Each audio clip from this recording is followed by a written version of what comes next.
Quand je l'ai regardé, il avait été coupé en deux. Les gens qui ont connu une personne décédée sur son lieu de travail, que s'est-il passé? Sur l'un de mes chantiers, un ouvrier a été écrasé par un mur en béton préfabriqué tombé du 3e étage. Tous ceux qui l'ont vu se sont figés sur place, à l'exception d'un travailleur âgé qui a couru partout en criant « N'appelez personne ». Est-ce qu'il avait un casque? Personne ne lui a répondu, alors il a demandé au grutier de soulever légèrement le mur de béton et a jeté un casque sous le mur avant d'ordonner que le mur soit à nouveau abaissé. Il a fait cela pour s'assurer que l'assurance verserait le montant total à la famille du pauvre homme. Je vis au Danemark et je ne suis pas sûr que les assurances fonctionnent parfaitement dans ce genre de situation, mais l'assurance vie du défunt couvrirait probablement cet accident. L'entreprise a une assurance supplémentaire pour aider ses employés. Par exemple, si vous vous cassez la jambe, l'assurance de l'entreprise peut vous aider à vous rendre dans un hôpital privé et à faire de la rééducation. L'assurance d'Extra peut être assez stricte, c'est pourquoi ils ont veillé à ce qu'il ait l'air d'avoir son casque. Et oui, le gars est bien mort sur le coup. Aucun casque ne peut sauver la vie d'un mur de béton de 8 à 9 tonnes tombant d'une hauteur de 12 mètres. En 2000, je travaillais avec une équipe de voirie qui nettoyait les débris sur les bords de route après une énorme tempête de verglas. Avec l'un de mes collègues, nous avions mis en place un système qui consistait à ce qu'il soit sur le bord de la route en train de charger la remorque, et moi je la déchargeais à la fosse d'incinération. Nous nous rencontrions à mi-chemin sur la route, nous nous arrêtions et échangions nos véhicules pour maintenir le rythme. Nous avions travaillé dur et étions très excités par le nombre de chargements que nous avions réussi à faire, car cela allait nous permettre de gagner beaucoup d'argent. Nous avons utilisé ce système toute la journée sans le moindre problème. Lors de notre avant-dernier chargement, nous nous sommes rencontrés sur la route et il est venu à mes côtés pour échanger. Nous avons discuté pendant une seconde et il s'est rendu compte qu'il avait oublié ses cigarettes dans l'autre camion, alors il allait revenir de l'autre côté de la route avec moi pour les prendre. J'ai vu un camion arriver. Il semblait plus loin qu'il ne l'était, je pensais qu'il le voyait aussi, mais je suppose que non. J'ai hésité, il s'est retourné et a traversé la route en courant, il a hésité, il a fait quelques pas et bam. Il a été percuté par le camion.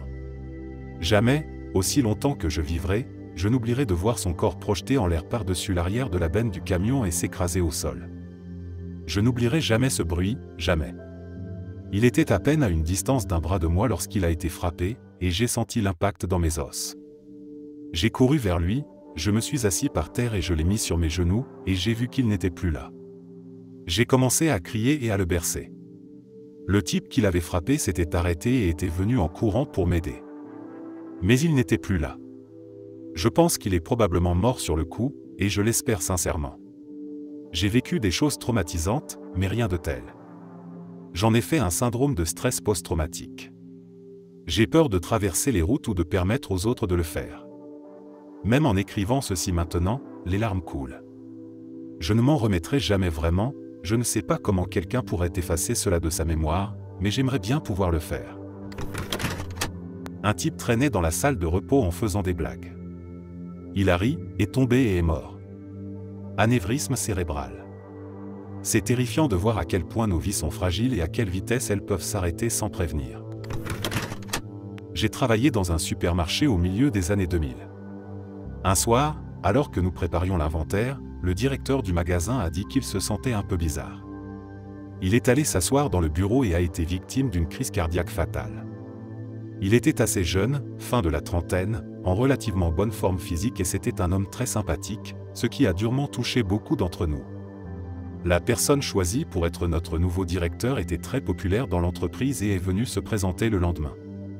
Il avait l'air d'un type très cool. Le matin où il aurait pris son premier poste dans notre magasin, il a été tué dans un accident de moto en arrivant. Un homme a eu la tête tranchée net lorsqu'une presse hydraulique a soudainement décidé de tomber parce qu'ils avaient oublié de purger la pression avant de commencer à effectuer la maintenance de la machine. Je refuse catégoriquement d'aller en dessous d'elles à moins qu'il n'y ait des blocs physiques en place pour empêcher qu'elles ne tombent accidentellement. En cas d'accident avec l'une de ces presses, on ne va pas aux urgences, on va à la morgue. Je fermais la porte à la fin de la journée et j'ai vu les feux de freinage clignoter sur la voiture de notre soudeur pendant que je me retirais. J'ai fait demi-tour pour voir si tout allait bien. Il était en train de faire une crise cardiaque. L'ambulance est arrivée en 3 minutes, mais je l'ai vu s'éteindre dans mes bras avant qu'elle n'arrive. C'était un homme bon et il nous manque beaucoup. Un de mes amis travaillait pour une entreprise de traitement des eaux usées. Il est descendu dans un puits étroit pour effectuer des travaux de maintenance et les fumées l'ont submergé, il s'est évanoui, est tombé dans le puits et est mort des suites du traumatisme. Il avait une femme et une petite fille. Il faisait partie des 1% d'humains les plus respectés et cela fait encore mal 15 ans plus tard. Malheureusement, je ne pense pas qu'il aurait pu s'en sortir, qu'il ait fait une chute mortelle ou non. Le manque d'oxygène l'aurait tué très rapidement. J'ai eu très brièvement un emploi qui nécessitait de descendre dans ces trous et on nous a enseigné ça dans nos vidéos de sécurité et lors de l'obtention de notre licence d'entrée dans des espaces confinés. Un mur de béton de 30 mètres s'est renversé comme un domino et a écrasé 3 personnes. C'était mon premier job.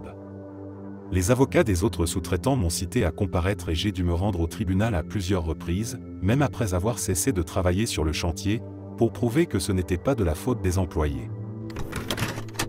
J'ai travaillé pour une chaîne de supermarchés qui se faisait livrer du pain frais tous les matins par une société distincte. Tous les jours, quoi qu'il arrive, Eric se présentait. 7 jours sur 7, il ne prenait jamais un jour de congé. C'était le type le plus heureux et le plus travailleur que l'on puisse rencontrer. Le genre de personne qu'on ne peut pas contrarier. Il a travaillé si dur pour l'avenir de tous ses enfants.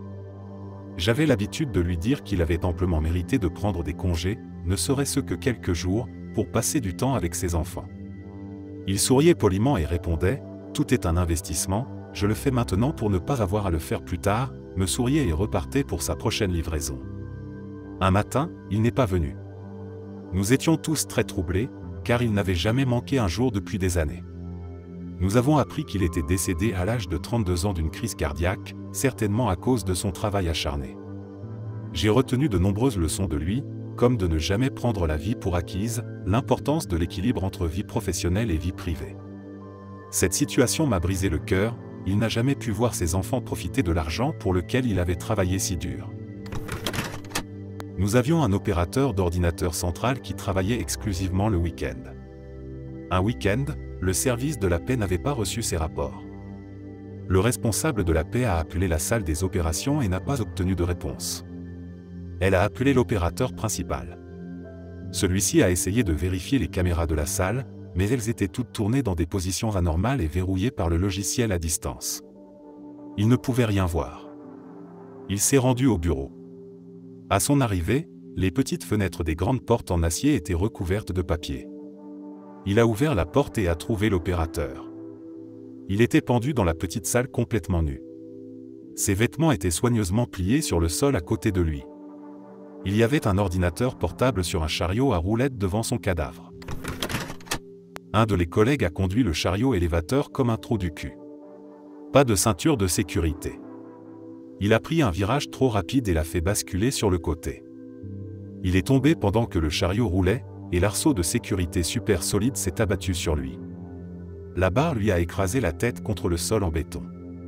Le crâne s'est vidé, les yeux se sont éteints, vous avez compris. Les médecins légistes ont ramassé ce qu'ils pouvaient, mais nous avons dû pulvériser le reste du bâtiment avec un tuyau d'arrosage après leur départ. Nous avons également aspergé le chariot élévateur. Le lendemain, nous avons appliqué une nouvelle couche de peinture sur le béton. J'avais un collègue avec lequel je déjeunais tous les jours. Il était un peu excentrique, comme le sont beaucoup de gens dans la technologie. C'était un type très intelligent qui était génial avec les radios et qui aimait la musique heavy metal. Un jour, un ami m'a envoyé un message pour me dire que quelqu'un avait été blessé dans le bâtiment voisin. J'apprends que quelqu'un s'est tiré une balle dans son bureau. J'ai eu l'impression que c'était lui. J'ai désespérément essayé de le contacter sur notre plateforme de messagerie. Lorsque j'ai essayé de m'approcher de son bureau, ils avaient fermé la zone à tout le monde. La personne qui se trouvait dans le bureau voisin a entendu le coup de feu et s'est précipitée à sa recherche. J'étais manager, et devoir réunir tout le monde en réunion pour leur annoncer la mort d'un ami qu'il connaissait depuis des années était horrible. C'est certainement la conversation la plus difficile que j'ai eu à avoir. Ce n'est pas moi, mais mon colocataire a vu quelqu'un mourir sur son lieu de travail. Il travaille dans une usine et un type a été entraîné dans l'une des machines et a été tué assez rapidement. Ils ont tous été renvoyés chez eux sur le champ. L'usine a été fermée pour des raisons médico-légales et tout le monde a été payé pour l'arrêt de travail.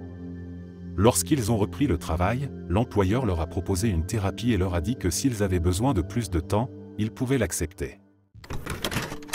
J'en ai eu deux. L'un d'eux était un collègue de travail. Abattu par un voyou qui pensait que nous n'étions pas sérieux dans notre travail. Contrat de sécurité privée. L'autre était un sans-abri. Je travaillais dans le cadre d'un contrat de sécurité municipale. Pas cher, observer et faire un rapport, des trucs de flics de centre commercial. La garde se terminait et je retournais au bureau de la ville quand j'ai remarqué quelque chose d'assez étrange. Un sac de couchage au milieu de la ruelle. La benne à ordures est passée pendant que j'étais là. Je n'ai pas fait le rapprochement jusqu'à ce que je sorte et que je sente l'odeur. Le camion à ordures a écrasé le sac de couchage avec un toxicomane à l'intérieur. D'après ce que j'ai lu plus tard, il s'agissait d'un ancien professeur. Irak 2011 vers 5 h du matin, alors que le soleil allait se lever, notre alarme s'est déclenchée tardivement car des roquettes sont passées sous notre zone radar. Quelques-unes ont explosé avant que les mortiers n'arrivent et ne la déclenchent. Un homme que je connaissais a ouvert la porte de sa base. Il a fait un pas avant qu'un mortier n'atterrisse à ses pieds. Quand je l'ai regardé, il avait été coupé en deux. Il était encore en vie et en état de choc. Moi et quelques autres avons couru vers lui et l'avons fait monter dans un véhicule pour l'envoyer à la tente médicale située juste en face de notre base. Il n'a pas survécu et comme je faisais partie des personnes qui ont aidé à le charger et que j'avais déjà tout vu se dérouler au ralenti, j'ai fait partie de l'équipe chargée de nettoyer ce qu'il restait de lui et de ses affaires. C'était une journée difficile et j'avais 19 ans. Merci d'avoir écouté jusqu'à la fin. N'hésitez pas à vous abonner et à aimer la vidéo, et à partager vos propres histoires en commentaire. À la prochaine vidéo.